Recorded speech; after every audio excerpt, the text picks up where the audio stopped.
Will Goldstein here, thekingscourt.com. I'm continuing on with this book here, but first I'm a musician, and so you can always check out my music at thekingscourt.com or the 12 links at my channel page for YouTube. This is Screwtape's Letters by C.S. Lewis. This is 29. The patient, he calls him, is in war. This particular chapter I'm naming Fear, Cowardice, Shame, and Despair. Before I begin, it's important to understand that fear is not in itself a sin. Cowardice is a result of not trusting in God. And once somebody does act cowardly, then that produces shame. Shame can lead to despair, which is, in a certain sense, one of the worst of sins, because that means you've given up on God and His mercy and His forgiveness. So that's woven through this story, but I thought I'd give you a heads up before we begin. Screwtape is addressing Wormwood. Wormwood, it is certain in this war, your patient's town and his duties will keep him in danger. We must consider our policy. Do we aim at cowardice, courage,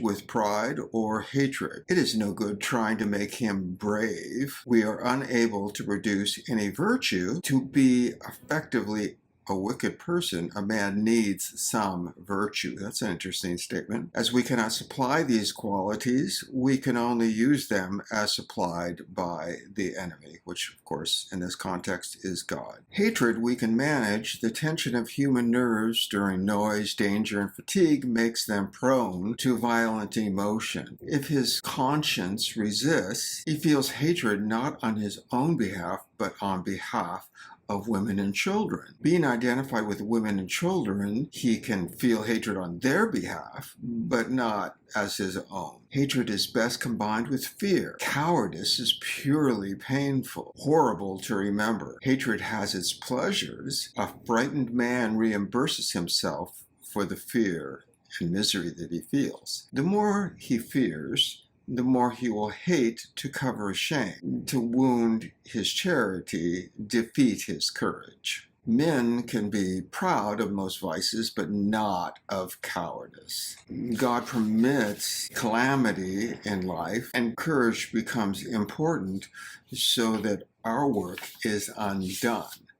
But there is still one vice: they feel shame. The danger of cowardice can produce self-knowledge and self-loathing with repentance and humility. In the last war, thousands discovered their own cowardice and morals for the first time. In peace, we make them ignore good and evil. There is a dilemma. If we promote justice and charity, we play into the enemy's hands, God's hands.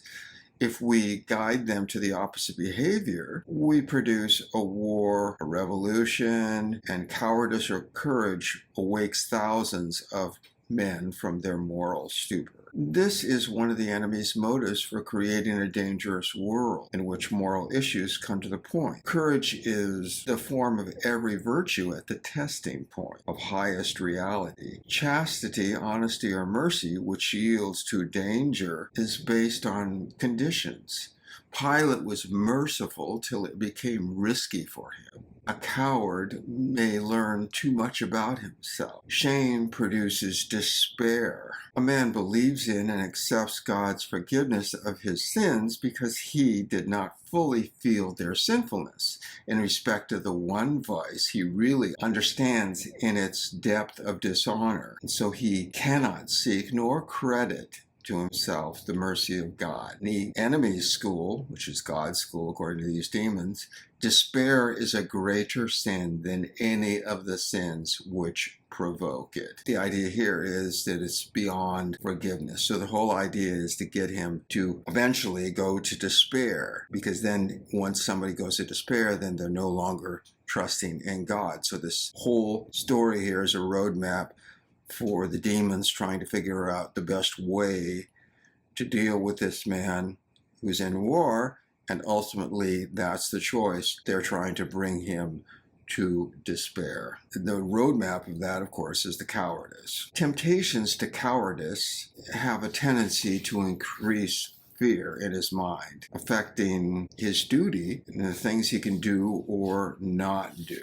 get his mind off of things like I've got to do so and so, or a series of imaginary lifelines that he might be able to use.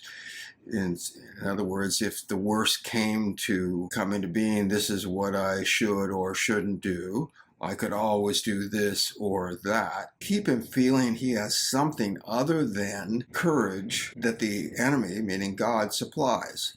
So that what was intended to be total commitment to his duty becomes honeycombed with unconscious reservations. And this builds up in his imagination a determination that the worst shall not come. Then, at the moment of real terror, rush his nerves to get the fatal act done.